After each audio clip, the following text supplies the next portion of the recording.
The movie begins with Colt Seavers, played by Ryan Gosling, a stuntman, reflecting on the pivotal role that individuals like him have played in the evolution of film and television. Despite enduring numerous hits in his line of work, Colt believes it's all worthwhile because of his love for Jody Marino, played by Emily Blunt, a camera operator with aspirations of becoming a director.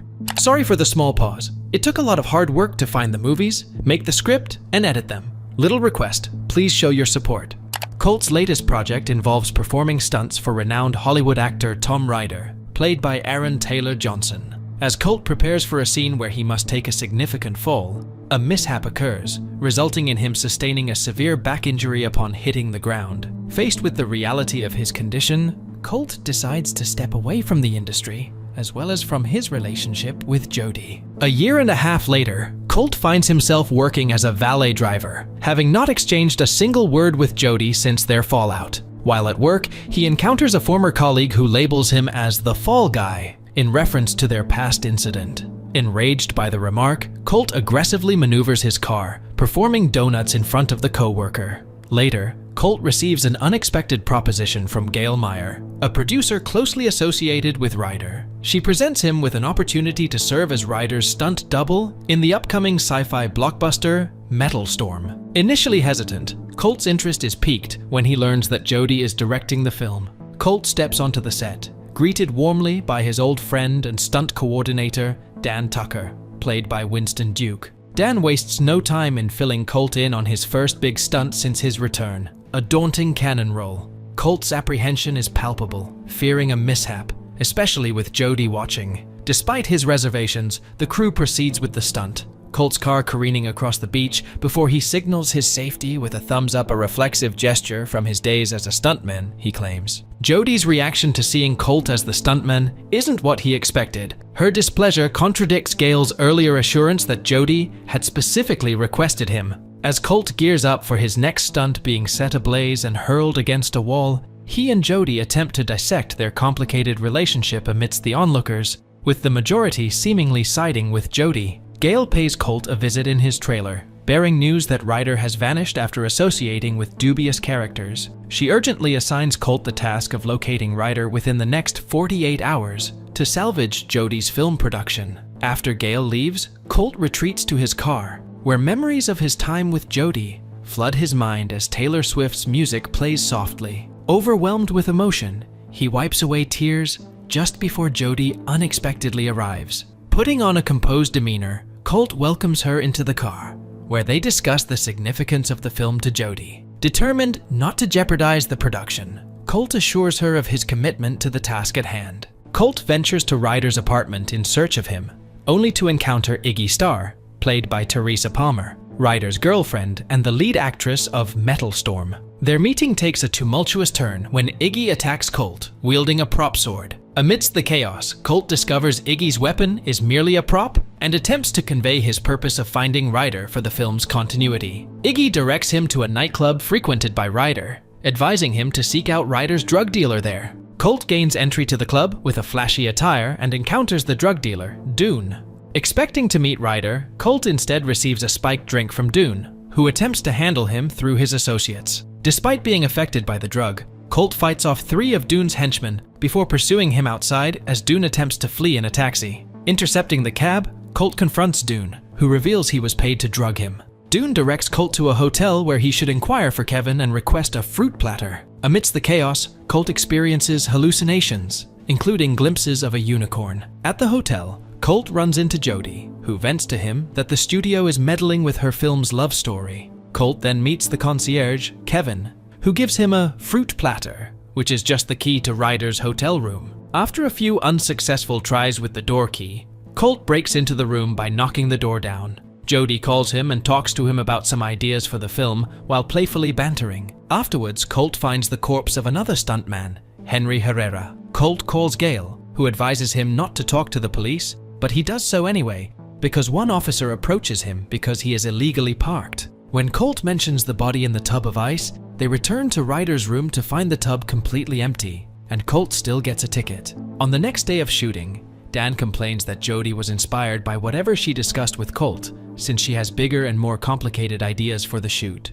Colt stands in for Ryder so that they can use deepfake technology and add Ryder's face to the final product. Jody later invites Colt out for karaoke, which he accepts. On his way to karaoke, Colt runs into Alma Martin, Tom's assistant, along with a trained dog named Jean-Claude that he has worked with. When he asks Alma about Ryder, she says that she last saw him and Henry at a crazy party before Gale called her away from it. Alma got her hands on Ryder's phone since his head of security, Dressler, was hounding her over it. She knows there is something criminal on there and is willing to turn it in. But she tells Colt she wants producer credit on Metal Storm. He says he will see what he can do right before they both get teased by Dressler, and he abducts Alma in his truck. Colt gets Jean-Claude and steals a truck to chase after them, all while Jody is at the karaoke bar waiting for him, and disappointed that he is not there. Jody goes on to perform Against All Odds, Take a Look at Me Now, while Colt fights the goons after he and the dog make it onto their van. Jean-Claude bites the goons in the balls before going up front to help Alma get rid of the driver goon. They manage to stop the car, and Colt crashes through the windshield, but he is okay. He then runs with the dog to the karaoke bar, only to find Dan there, and he says that Jody is long gone. Colt and Dan give Ryder's phone to fellow crew member Venti to hack into, but she needs his password. The guys go to Ryder's apartment and go through his wide array of post-it note reminders until they manage to find the password written in plain sight. After Venti unlocks the phone, Colt and Dan find a video of Ryder, Iggy, and some of his buddies with Henry, who makes a crack about Ryder not doing his own stunts. Ryder is seen trying to do a stunt, only to accidentally knock Henry over and kill him.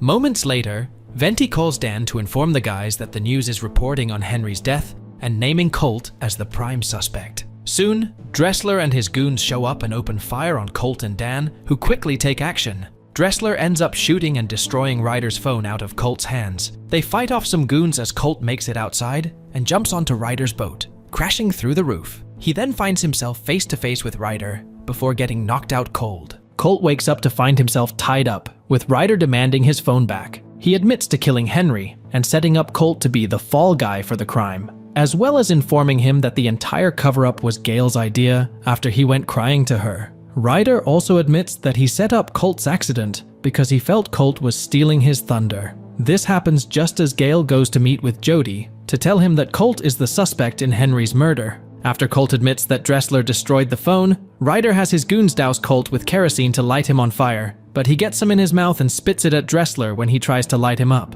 Colt hops on a boat and tries to get away while steering backwards. He tries to contact Jody, but Gale intentionally gets her phone wet before Jody can answer his call. Colt eventually manages to reach Jody and tries to explain himself, but the villains chase after him and cause his boat to crash and explode, though he manages to jump to safety. Colt is presumed dead, and it is billed a suicide, while the villains use the deep fake tech to use Colt's face on Ryder's body in the video, showing Ryder killing Henry. Colt reaches Dan and gets help sneaking back onto set in disguise as an alien from the movie. Jody beats him up due to the confusion until he reveals himself. Before Colt can explain himself, Jody embraces him with a kiss, but the moment is ruined with Gale outside. Jody hides Colt and hears Gale talk about Colt's supposed death, as well as trying to do Jody's big car jump stunt for the film in VFX and focusing on Ryder's epic final monologue. After Gale leaves, Colt and Jody organize a plan to get Ryder to confess to the murder by getting him to make him do the car jump himself, since he will be wearing a mic.